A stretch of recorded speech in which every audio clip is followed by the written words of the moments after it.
பஞ்சபூத சகல பிரேத புனிதாத்மாவுக்கும் உங்களுக்கும் உங்க கூட வர ஆன்மாக்களுக்கும் கோடான கோடி பாத நமஸ்காரம். ஆத்மஞான ரகுநாத சேதுபதி மன்னரே போற்றி போற்றி. யோகஞான சித்த ராஜகுரு சரணம். அம்மா, நான் இப்ப ராமேஸ்வரத்துல இருக்கேன். ராமேஸ்வரத்துல எதுக்கு இருக்கேன் அப்படின்னா, அதாவது இப்ப ஆடி மாசம் வருது இல்லையா? இந்த ஆடி மாசம் வரும்போதும் 9 நவதுர்க்கைகள் உட்காருவாங்க.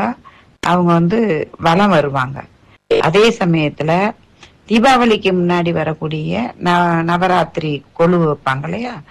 அப்பவும் நவதுர்க்கைகள் உட்காருவாங்க. வருஷத்துல இந்த 2 நாளும் ரொம்ப ரொம்ப முக்கியமானது. அதுலயும் இந்த ஆடி மாசம் வருது இல்லையா? இந்த ஆடி மாசத்துல ரொம்ப ரொம்ப சிறப்பு. அமாவாசை ஒரு சிலருக்கு ஆடியே ஒத்து வராது. அவங்க வாழ்க்கையில வெற்றி கிடைக்காது. அந்த அந்த அந்த நேரத்துல சுபகாரியங்கள் எதுவும் செய்ய மாட்டாங்க. இறைவனுடைய வழிபாடுகள் தான் அதிகமா செய்வாங்க. ஏன் செய்வாங்க அப்படின்னா, அந்த நேரத்துலதான் அவளுடைய அனுகிரகம் நம்ம குடும்பத்துக்கெல்லாம் வரணும்னு கூழு ஊத்துவாங்க. அதே மாதிரி ஞாயிற்றுக்கிழமை ஆடி மாசம் ஊத்துவாங்க. அதே மாதிரி ஆடி மாசம் அந்த நைட்டு செவ்வாய்க்கிழமை விரதமும் பெண்களா இருப்பாங்க. இந்த பெண்கள் எப்படி இருப்பாங்க அப்படின்னா, இப்ப கலாச்சாரம் மாறி வந்திருக்கு. முன்னாடிலாம் என்ன பண்ணுவாங்கன்னா, ஒரு விளக்கு ஏத்தி இருளுக்குள்ள யாருமே துணி இல்லாம இருப்பாங்க பெண்கள். அதனாலதான் ஆண்கள் பார்க்க கூடாத இந்த பூஜைன்னு சொல்லுவாங்க. அந்த பெண்கள் ஒரு பெண்களுடைய இன்னொரு பெண்கள் கூட உடம்ப பாத்துக்க மாட்டாங்க. ஆனா துணி இல்லாம தான் இருப்பாங்க. ஆனா அந்த ஒரு விளக்கு எரியும். அந்த விளக்கு எது எரியும்னா தெய்வத்தை காட்டும். அதே மாதிரி தன்னுடைய பெண்கள் தன்னுடைய கணவருடைய ஆயுசு அதிகமா இருக்கணுங்கிறதுக்காக மாங்கல்யம் கண்டேன் மாங்கல்யம் கண்டேன் மாங்கல்யம் கண்டேன்னு சொல்லிட்டு தன்னுடைய மாங்கல்யத்தை அந்த செம்பு தண்ணியில தீபத்தை ஏத்தி அந்த விளக்கு ஏத்தி அதுல அந்த தண்ணிக்குள்ள தன்னுடைய மாங்கல்யம் தெரியும். அப்பதான் அந்த மாங்கல்யத்தை கண்டேன்னு சொல்லுவாங்க. அப்படி சொல்லும்போது வரப்போற பெரிய ஆபத்துகள்ல இருந்து கூட தன்னுடைய கணவரை ரொம்ப சுலபமாக இந்த பெண்கள் காப்பாத்துவாங்க. மாங்கல்ய இந்த சொல்லுவாங்களா, மாங்கல்ய தோஷம், செவ்வாய் தோஷம், பித்திரு தோஷம், காலசர்ப்ப தோஷம், அதே மாதிரி இந்த முன்னோர்கள் சாபம், இதெல்லாம் கூட இந்த இந்த பூஜை பண்ணும்போது உங்களுக்கு நிவர்த்தி ஆகும். அதனால இது ரொம்ப ஸ்பெஷலா செய்யக்கூடியவங்க.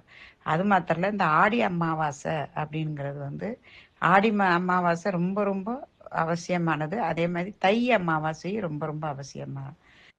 இந்த ஆடி அமாவாசை அதே மாதிரி இந்த காசி, கயா, ஹரிதுவார், ரிஷிகேஷ், கேதார்நாத், பத்ரிநாத், ஓம்பருவதம் இதெல்லாம் காட்டிலும் நம்பர் 1 இது யார், எந்த இடம் தெரியுமா உங்களுக்கு? அது ராமேஸ்வரம் தான்.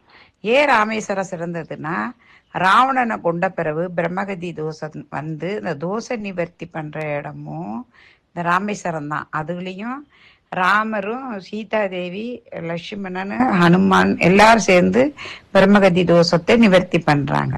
அப்படி பண்ணும்போது ஹனுமான நீ நல்ல ஒரு சிவனை கொண்டு வா, சிவன் தான் நமக்கு தோஷ நிவர்த்தி பண்ணக்கூடியவரு அப்படின்னு கேட்கும்போது, அவர் எங்க போய் சிவன் எடுக்கிறது அப்படின்னு கேட்கிறாரு.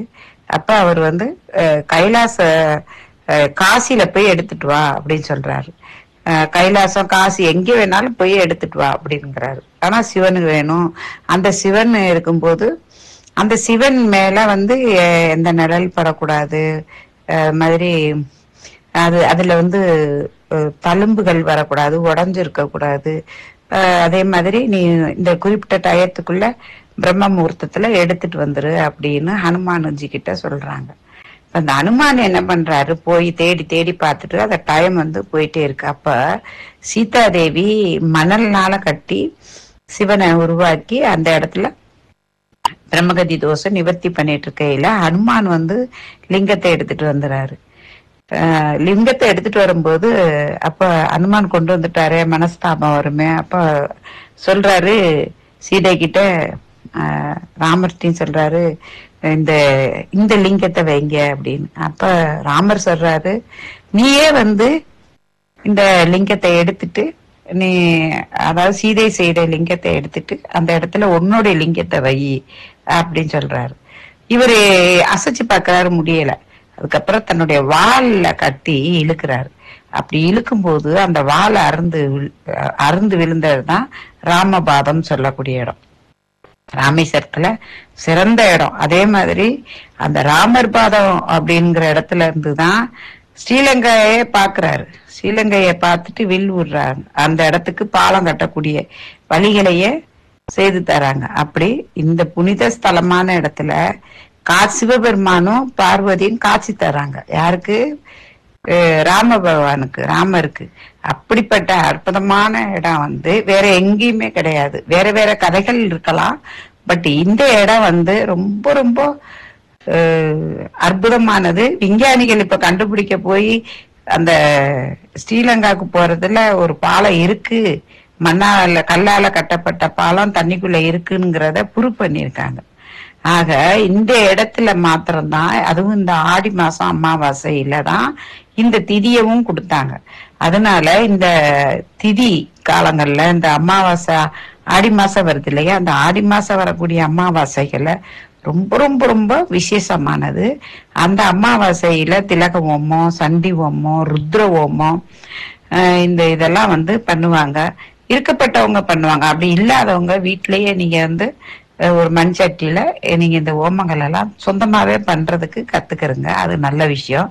அப்படி பண்ணும்போது அவங்க கிட்ட பிரார்த்தனை வைங்க, நான் ஓமம் பண்ணணும்னு ஆசைப்படுறேன், முன்னோர்களுடைய ஆத்ம சாந்தி, திலக ஓமம் பண்ணணும்னு ஆசைப்படுறேன், சண்டி ஓமம் பண்றேன்னு ஆசைப்படுறேன், லட்சுமி ஓமம் பண்றேன்னு ஆசைப்படுறேன், கணபதி ஓமம் பண்றேன் ஆசைப்படுறேன், என்ன ஆசைப்படுறீங்களோ அந்த ஓமங்களை பண்றதுன்னு சொல்லிட்டு ஆயுசு ஓமம் பண்ணணும். அதாவது இறக்க நேரிடும், ஒருத்தவங்க நோய்வாய்ப்படுது, ஆத்மா கல்லால தொல்லையில மாட்டிக்கிட்டு இருக்காங்கன்னா இந்த ஆடி அமாவாசையில அவன் கண்டிப்பா நைட் 12 மணிக்கு ஆரம்பிக்கணுமா. இந்த 12 மணிக்கு ஆரம்பிச்சு காலையில வரையும் இந்த பூஜை நடக்கும். அப்படி அந்த பூஜை எப்படி நடக்கும்னா 1008 3008 மலர்களை கொண்டு நெய் அப்புறம் தேன் இதுல கலந்து அந்த புஷ்பங்களை அக்னியில சமர்ப்பணம் பண்ணணும். அது ஒண்ணு. அப்புறம் ஒரு கோழி வேணும். அந்த கோழியில கருப்பு கோழி இருக்கணும். அந்த கோழியோடைய ரத்தமும் கருப்பாவே இருக்கணும்.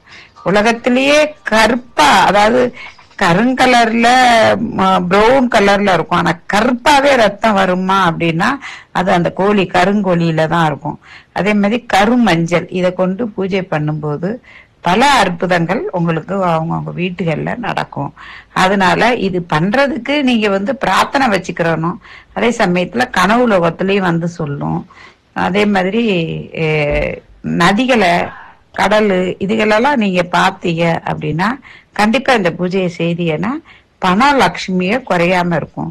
அது மாத்திரம் இல்ல, இந்த மாதிரி பூஜைனால நீங்க பதவிகளை கூட உங்களுக்கு அடையக்கூடிய சக்தி இதுல கிடைக்கும்.